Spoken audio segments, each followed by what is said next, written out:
Hello everyone, welcome back to my YouTube channel. I hope and I wish कि आप सब healthy and safe हो गए हैं अपने घर पर। आज जो हम करेंगे लेक्चर नंबर 3 अपने अकाउंटेंसी क्लास 11th की बुक का। चैप्टर नंबर 2 है ये, इसका नाम है बेसिक अकाउंटिंग टर्म।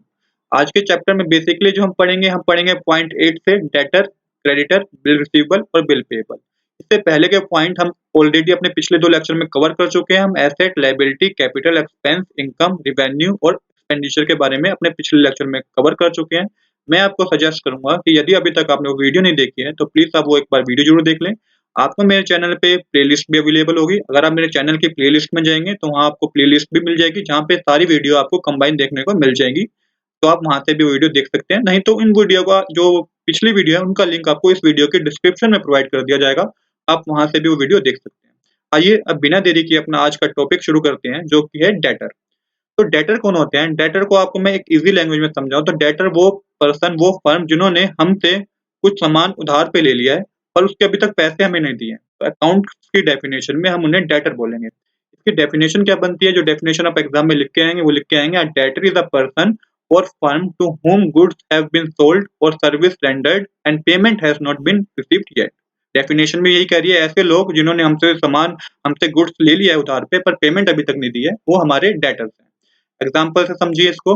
एक बिजनेसमैन है, ये इसका फूड का बिजनेस है। इसके पास एक ग्राहक आया, कहा कि भाई मुझे फूड दे दो। खाना ले गया, कितने रुपए का? 200 रुपए का उधार पे खाना ले गया।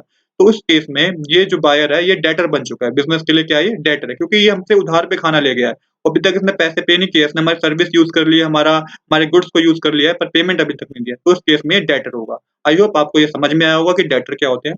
आइए अब क्रेडिटर के बारे में जानते हैं।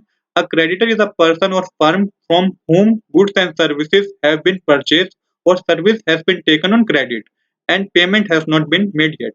इसको ऐसे समझिए, कई बार क्या होता है कि बिजनेस को बिना पैसों की जरूरत पड़ गई है, गुड्स की जरूरत पड़ गई हो गई है। तो अब बिजनेस जिस पर्सन से कनेक्ट करके वो गुड्स एंड सर्विस अपने बिजनेस के लिए मंगवाएगा, तो वो पर्सन बिजनेस के लिए क्रेडिटर है। इसको हमें पे करना है, ये क्रेडिटर माना जाएगा।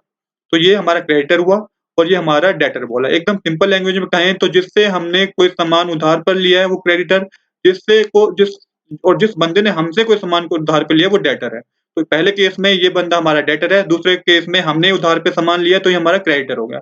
आई होप आपको ये समझ में आया होगा कि डेटर क्या होते हैं, क्रेडिटर क्या होते हैं। आइए अब चलते हैं अपने 10th पॉइंट पे, जो कि है बिल रिसीवेबल।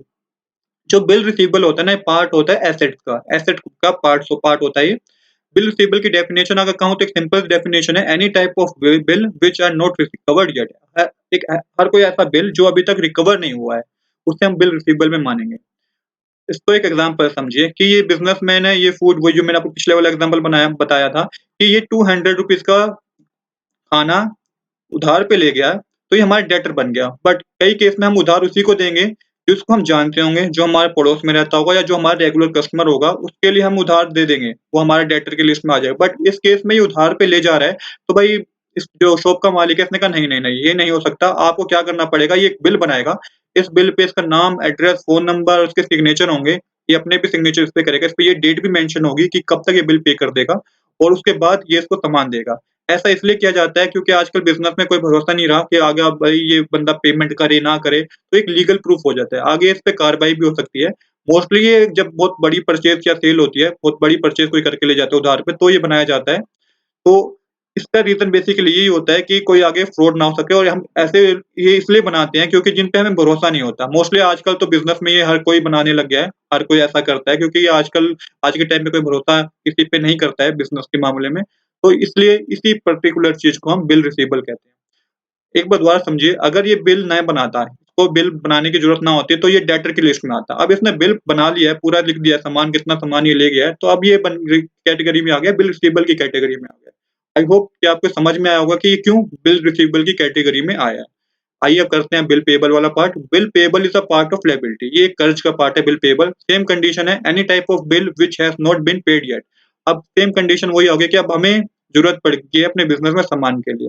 हमने कॉन्टैक्ट किया कि भाई हमारे बिज़नेस में सामान खत्म हो गया, सामान दे दो, पैसे हम आपको थोड़ी दिनों बाद दे देंगे। तो ये बंदा क्या कहेगा, ये भी ये सेम कह सकता है कि भाई आप हमारे रेगुलर कस्टमर नहीं है, मुझे आप पे भरोसा नहीं है।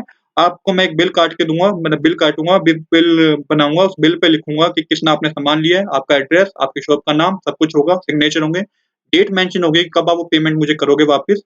तो उसके बाद आप ये सामान ले जा सकते हो। तो इस केस में ये बिल पेएबल हो गया। ये क्या हो गया हमारा बिल पेएबल हो गया। आई होप कि आपको समझ में आया होगा कि डेटर क्या होते हैं, क्रेडिटर क्या होते हैं, बिल पेएबल क्या होता है, बिल रिसीवेबल क्या होता है। तो दोस्तों आज के लिए इतना ही। If you like this video please do subscribe this channel और हो सके तो ये अपने फ्रेंड्स या फैमिली में जो स्टूडेंट आपके 11th क्लास में हो आप उसको शेयर कर दीजिए ताकि उसकी भी हेल्प हो सके। Thanks for watching.